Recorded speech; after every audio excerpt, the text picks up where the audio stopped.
Si Kiko Barzaga ay isang batang congressman alias Miao Miao Taga, Dasmariñas City of Cavite pumasok sa mundo ng palakasan.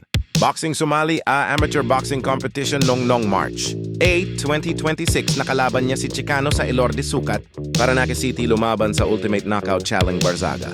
Si Kiko Barzaga ay isang Pilipinong politicians na kilala sa kanyang tapang at tibay sa loob at labas.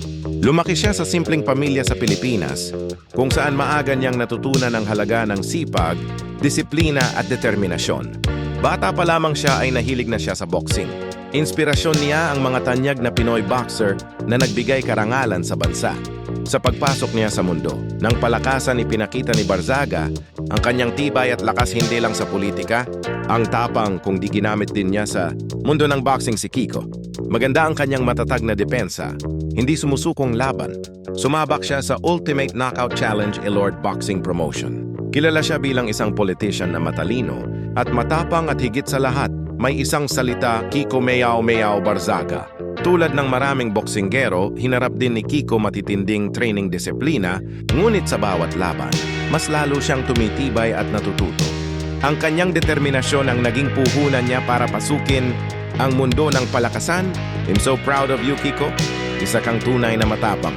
Si Kiko Barzaga ay isa sa mga halimbawang Pilipinong may puso sa laban. Handang magsakripisyo para sa karangalan, nagbibigay inspirasyon sa mga kabataang gustong pumasok sa boxing si Kiko.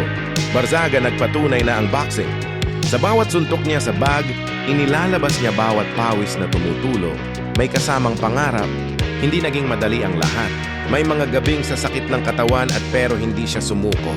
Naalala niya ang kwento ng mga kampiyon na mga boksingero. Nagsimula rin sa kahirapan at naging inspirasyon. Unti-unti natutunan ni Kiko ang disiplina, maagang paggising, tamang pagkain at walang tigil na ensayo. Dumating ang pagkakataon na makalaban siya sa isang amateur. Boxing tournament siya ang may pinakamalaking puso. Sa huling round ng laban pero sa isip niya, naroon